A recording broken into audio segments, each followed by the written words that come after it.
वंचित बहुजन आघाडीचे पुरस्कृत उमेदवार असताना ते भाजपचे प्रस्थापित लोक यांच्या संपर्कामध्ये आहेत. त्यांच्याकडून त्यांनी पक्षनिधी म्हणून काही पैसेही जमा केले. ही गोष्ट पक्षाला बदनामकारक आहे. या सर्व गोष्टीची मी वरिष्ठांना कल्पना दिली आणि वरिष्ठांना विनंती केली की या उमेदवारामुळे आपलं नाव खराब होतं, तर या उमेदवाराचा पाठिंबा आपण काढून घ्यावा.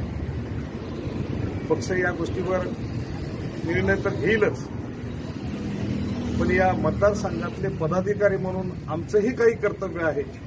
यासाठी आज आम्ही सचिन भीमराव यांच्या तोंडाला काळं लावून त्यांनी जो काही चुकीचा प्रकार केलेला याचा आम्ही या ठिकाणी निषेध करतो. आम्ही निषेध करतो. याचं तोंड बघा. आणि सचिन भीमराव चव्हाण यानं बाळासाहेब आंबेडकरांना जो धोका दिलाय त्याबद्दल सचिन भीमराव चव्हाण यांना अगोदरच सांगितलेलं होतं.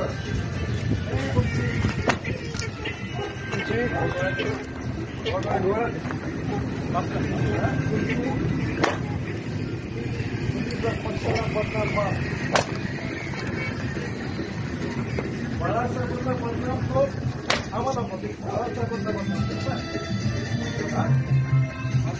आता इथून बाळासाहेबांचा पदाधिकारी म्हणून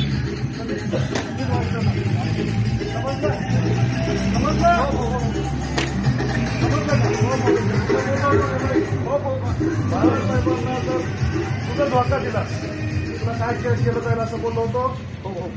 काय बोललो होतो सांग. काय बोललो होतो. हो नाही बोललो काय होतं. तू त्याला मान्यता दिली होती. सांग लवकर. पुढे माफी माग सगळ्यांची माफी माग.